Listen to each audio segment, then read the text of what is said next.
Hello, Ken. Welcome to the Needham channel.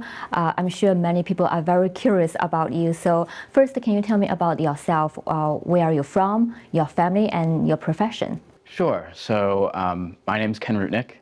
I was born in the Philippines, and my mother's Filipino, and my dad grew up in Bedford, Mass, and they adopted me when I was about one, and at the time they were living in Stoughton, and then in 2002, they moved with me to Needham. And so I went through the Needham public school system. For 7th and 8th grade, I was at Charles River School in Dover before coming back to Needham High School here. Mm-hmm. And then after that, I studied finance and accounting at UMass Dartmouth, and then wrapped that up in 2021. At the time, I had applied to grad school, and I thought that was sort of going to be the route that I was going to take. Because of the pandemic, I decided to defer for a year. So then in the fall of 2022, I went out to Scotland, and I did a semester there. My marks were all right, but I decided, now wasn't the time for me to be in grad school. So I ended up coming back early 2023, and I got a temp position. I was working in collections at a consulting firm. And so I actually just recently left that position earlier this month. Mm-hmm. And what inspired you to run for the State House? Growing up with my parents, specifically my mother is very politically active, I would say, and not only politically active, but just active in the community. And so state rep is an interesting position where, it's politically involved for sure, but at the end of the day, you're really representing a community. And so my interest sort of came from being built and molded in this community and wanting to serve and give back. Mm-hmm. And what year did you graduate from Needham High? I graduated 2018. So you are probably like what, 24, Yes. 25 years old? I'm 24. Yeah. And, 10 days after the primary, I'll turn 25. Mm-hmm. Yeah. So, I personally, I think it's great. We need young people like you to run and show that we care. But do you see your age as a strength or disadvantage? I definitely see it as a strength. For starters, this is the first race of many that I could enter. I have a long career ahead, regardless of what I want to do. So I definitely see it as a strength for, getting in early and learning the ropes early. The people who sort of look at it as a disadvantage, it's usually because they think that I can't relate to their life experiences. I'm not married, I don't have kids, I'm not sending them to Mitchell or Newman. And to that, I grew up in the school system. I feel confident knowing, where we could improve and knowing the strengths of Needham Public Schools. And then on top of that, I'm a community member just like everyone else. An interesting thing right now, obviously the sort of hot button issue is housing. And I'd say that affects me as a young person as well as the older residents of Needham. Young people can't move back after college. Most of my peers haven't, and if they do, they're like me and they live with their parents. And older residents, after their children have decided to move away, if they want to look to downsizing, it's nearly impossible to stay in this community. And so that's the big issue right now, and I think that, it affects all age groups similarly, obviously not in the exact same way, but I would say most issues that affect an older resident of Needham also affect younger residents as well, just like me. And what are some of the other qualities you think make you the best candidate for this position? Sure. So another large part of it is, I don't have a family or a family of my own per se. So, I could be a full-time state rep. I'm not going to be choosing between attending piano recitals or making sure that I get to a soccer game or other sort of, family-based events. I plan to sort of carry on Representative Garlick's legacy, which is being available 24/7. And, I think that most of the other candidates are aware that that's sort of the expectation. But obviously things can get in the way. And right now, this is my main focus. And if I were to become elected, the next 2 years and hopefully terms after that, I want it to be made clear that I'd be there for them. Now let's talk about problems. Yeah. What are some of the issues in the Commonwealth that you want to address if elected? Sure. So my main big two are housing and climate. Massachusetts does a wonderful job with climate, but I think that we could be the first state in the nation to be net zero carbon. I think we're well on our way there, but we need to continue passing bills that, remind especially corporations that we're here to have a green impact going forward.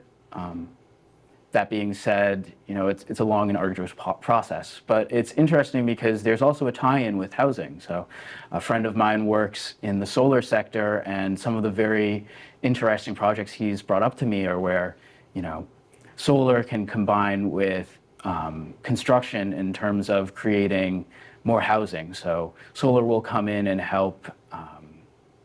will help subsidize the building process, and they'll put solar on top.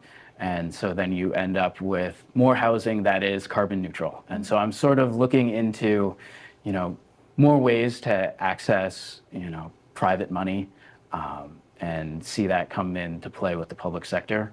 And sort of that's the segue into housing, obviously, as I said before, people my age can't afford to stay around, not only in Needham, but I would say also in Boston as well, for sure. So a good amount of my friends after graduating college will decide to, move to Austin, move to Houston.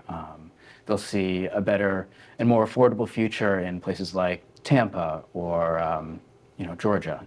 So that's one of the larger parts where sort of my age plays into, housing. But obviously,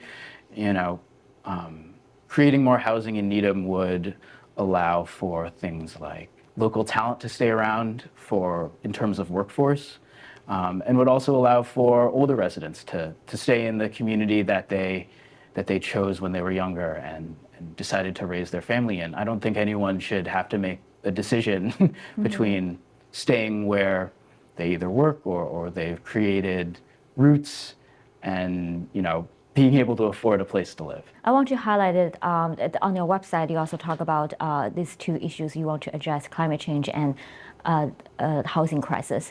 But regarding climate change, you're talking about holding corporations accountable. Yeah. Can you elaborate on that a little bit? How do you plan on holding them accountable? Sure. So it's really nice to see that there's a lot of bills already sort of bouncing around Beacon Hill. And one of the main ones that I want to see passed is, forwarding gas infrastructure into the future. I think right now it's at 2026, and I'm not sure when the bill originated, but I'd like to see that pushed out even further. One of the main things that I've come to learn is, Beacon Hill has one of the lowest, utilization rates of bills that are proposed to bills that are enacted.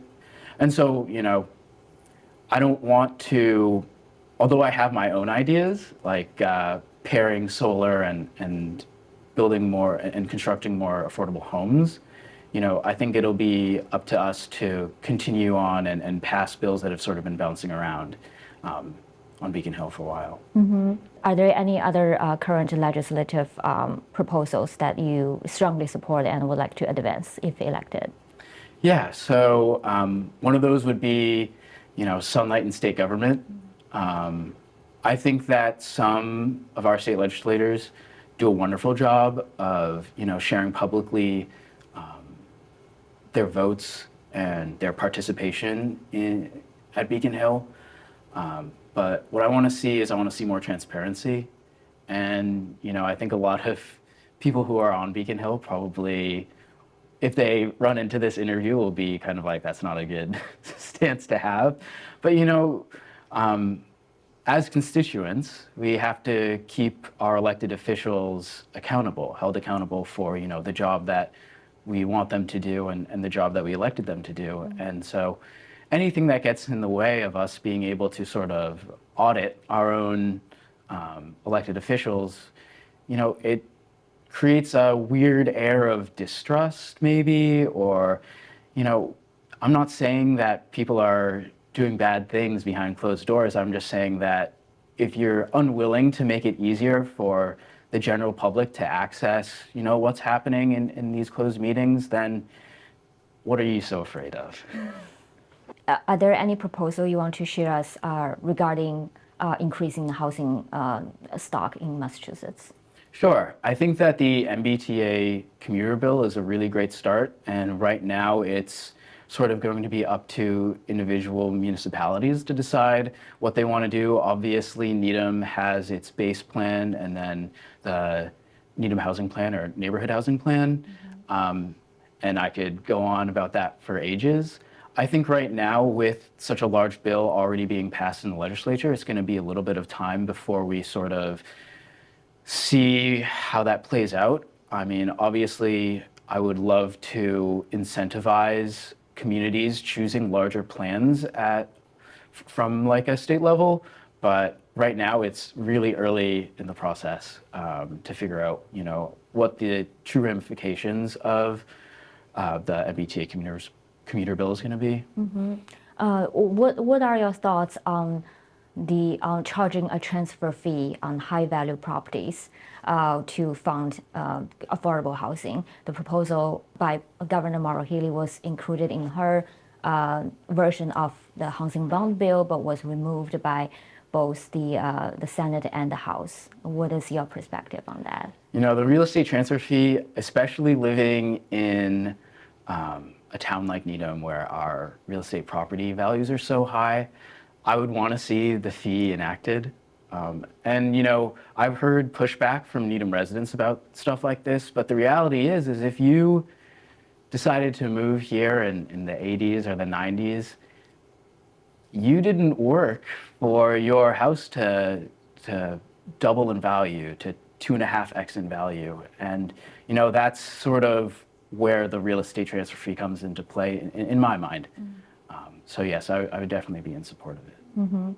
And another topic I want to seek your advice, your perspective is the millionaires tax that was approved by Massachusetts voters in 2022 and has generated about $1.8 billion, I think, in revenue in the past fiscal year.